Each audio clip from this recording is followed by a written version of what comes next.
Many individuals look down upon people who decide to end their life using suicide. It is seen as a selfish act and a depressing way to leave this earth. But what if the pain just becomes too unbearable? I believe that assisted suicide by a physician should be legalized in many more states and countries. This stethoscope right here reminds me of my father. Growing up with a dad as a cardiologist has taught me many things about life and death.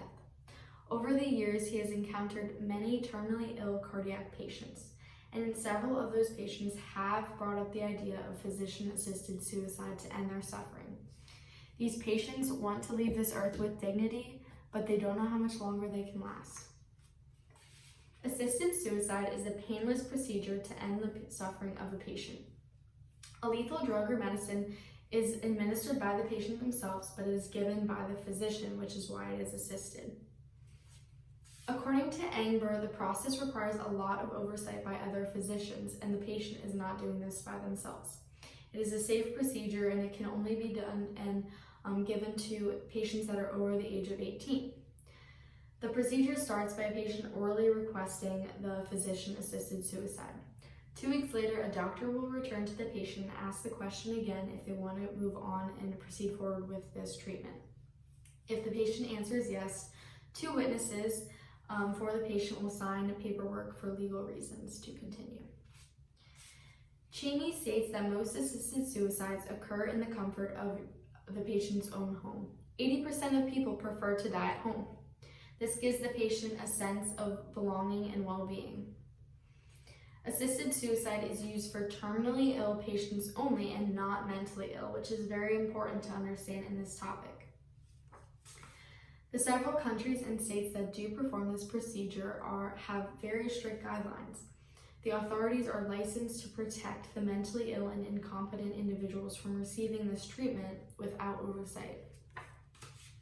Just a few countries to name that do have this physician-assisted suicide legalized are Switzerland, Belgium, Canada, Germany, and there's also a few states in the US along with other countries. But I do feel that there should be many more states that are legalized. Most of the individuals who choose to go through this treatment suffer from cancer or ALS, but there also is another interesting story on CNN about a woman with chronic fatigue syndrome.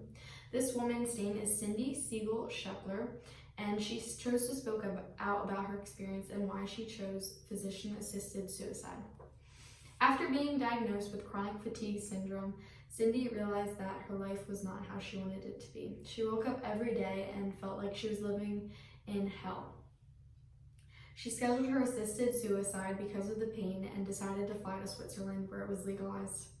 She wanted to leave one final message before she left this world. She announced, "Don't you dare let anybody say I gave up hope, because I didn't. There's really just nothing that can be done at this point." Individuals who want to stop the pain and suffering should have the right to do so. A major pro to the idea of assisted suicide is patient autonomy. As Sheila explains, patient autonomy allows for healthcare providers to educate the patient, but it does not allow for them to dictate what the patient does. Choosing to be relieved of suffering allows full control for the patient. A patient should be able to decide with dignity how they want to live the rest of their life and use the pain-free resources that are available in some countries and states. This method of assisted suicide relieves relentless grief from family members, and it relieves the idea of family members having to watch their loved ones suffer in pain. The individuals who chose this plan had no hope of improving in the next few months. Lack of self-autonomy and loss of sense should not be acceptable in the final stages of life, and these people should be allowed help.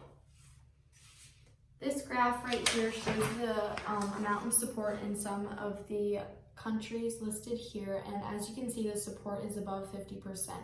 This is the support for physician-assisted suicide in a few countries in 2015. With all this information in mind, legislation for physician-assisted suicide needs to be legalized in other states to help these terminally ill patients. A patient's autonomy, comfort, and dignity should be taken very seriously in the last leg of their life. Thank you for listening.